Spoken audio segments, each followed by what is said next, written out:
ભાવનગર કેસમાં જે છે 26 તારીખે શંકાસ્પદ જે છે એ કોયરાનો કેસ છે નોંધાયેલો હતો. ત્યારબાદ અમારી ટીમ દ્વારા છે એ મુલાકાત કરવામાં આવતા કેસ જે છે એ સર્વેલન્સ હેઠળ જે છે અમારી ટીમ દ્વારા આ વિસ્તાર છે સર્વેલન્સ હેઠળ મૂકવામાં આવે. આ કેસ છે જે શંકાસ્પદ એનો 29 તારીખે પોઝિટિવ જે રિપોર્ટ આવેલો હતો. જે દર્દી છે 6 વર્ષનું બાળક હતું એ હાલ જે કોઈપણ પ્રકારના લક્ષણો નથી ને બાળક અત્યારે તંદુરસ્ત હાલતમાં ઘરે છે. છતાં આ તમામ વિસ્તાર છે આપણે સર્વેલન્સ હેઠળ મૂકેલો છે. આગામી હજી 2 વીક સુધી સર્વેલન્સની કામગીરી ચાલુ રહેશે.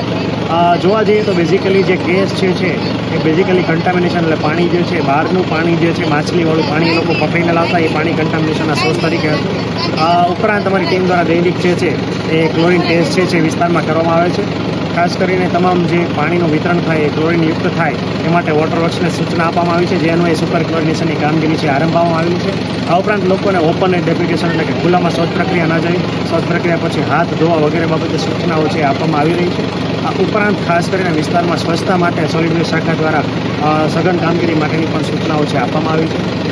પાણી જે છે એ પાણી છે ખાસ કરીને ઉકાળીને પીવે અથવા ક્લોરીન ટેબ્લેટ જે નાખેલું પાણી પીવે એ માટે પણ લોકોને માહિતગાર કરવામાં આવે છે.